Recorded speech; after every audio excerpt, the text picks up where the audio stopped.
Je m'appelle François Labelle, je suis un technicien de son, réalisateur et un musicien.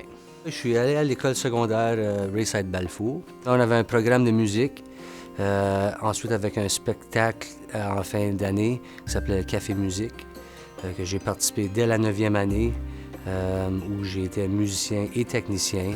Fait que j'ai pu voir les deux côtés du monstre, comme qu'on veut, des arts de la scène. Je suis devenu un technicien de son un peu par osmose. J'ai grandi dans une famille musicale. Mon père était un musicien, et il l'est encore. J'ai participé à plusieurs montages, démontages, plusieurs spectacles au cours de ma vie d'enfant, pour ensuite me retrouver à être à la façade à l'âge de 17 ans d'un groupe qui s'appelait Brasse Camarades. Avec lequel je suis parti en voyage pan-canadien. Et puis ça a déclenché un genre de rush d'être sur la route et puis de voir les gens triper. Et puis j'ai resté accroché. Puis depuis ce temps-là, je me suis approfondi dans les connaissances des composants de l'électronique et puis tout ce qui est rapport à l'art de la scène. C'est vraiment le monde le plus intéressant que je connais. Et c'est pour ça que j'ai décidé de faire ce que je fais aujourd'hui. Il y a tellement de façades à un technicien de son. T'es pas juste la personne à la console, t'es aussi la personne qui va gérer les bons micros, le placement des micros, l'emplacement des haut-parleurs. Il faut développer son oreille puis être capable de se séparer et de séparer les sources dans la matrice.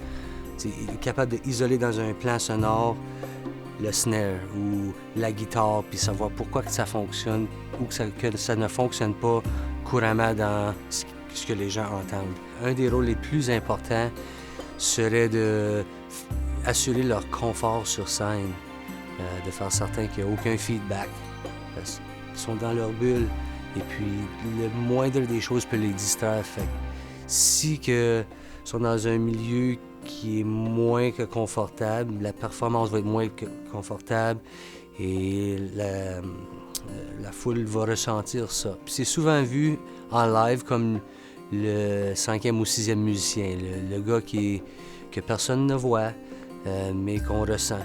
Je traite chaque artiste comme que je voudrais me faire traiter en spectacle. Quand je suis en spectacle, je suis dans un mode artiste. J'ai-tu mes partitions? J'ai-tu pensé à si? Il a-tu la groove? Le monde va-tu aimer ça? J'ai déjà plusieurs inquiétudes qui n'ont aucun rapport à la technique. Quand moi je suis dans cette position-là de technicien, je veux enlever l'inquiétude technique face à l'artiste. Point final.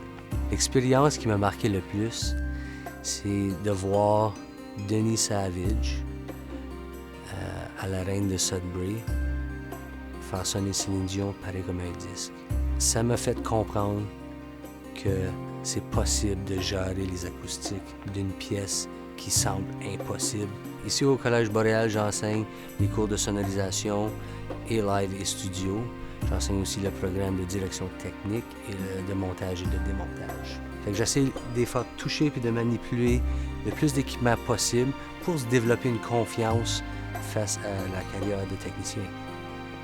C'est super important d'être confiant avec tes outils et puis de pouvoir...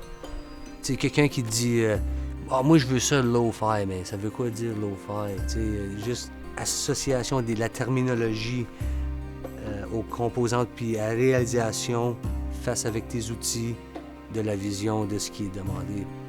Moi, quand j'étais plus jeune, les techniciens gardaient tous leurs trucs pour s'assurer une job. J'ai aucun secret. Puis s'il y a une question, on va la répondre ensemble. Puis si tu m'enlèves ma job à la fin de la journée, good, c'est toi le gagnant. J'ai été un des chanceux. Le milieu francophone m'a gardé actif et en vie depuis mon départ à Montréal. Les Franco-Ontariens, j'ai eu la chance de plus ou moins travailler avec la plupart, si pas toutes. Un gros merci à eux autres d'avoir cru en moi. Moi, je dirais écoute de la musique. Écoute la musique, regarde des spectacles, arrive préparé avec des questions face à un intérêt personnel.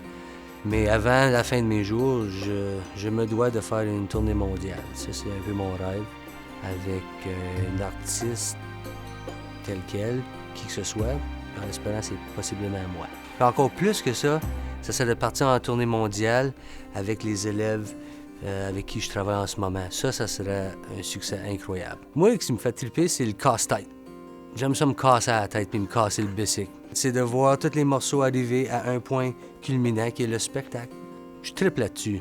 Quand quelqu'un vient me dire « ça sonne bien, ça cogne » ou « ça, c'est tellement calme puis doux puis t'as su capter l'émotion », ça, c'est un compliment pour moi.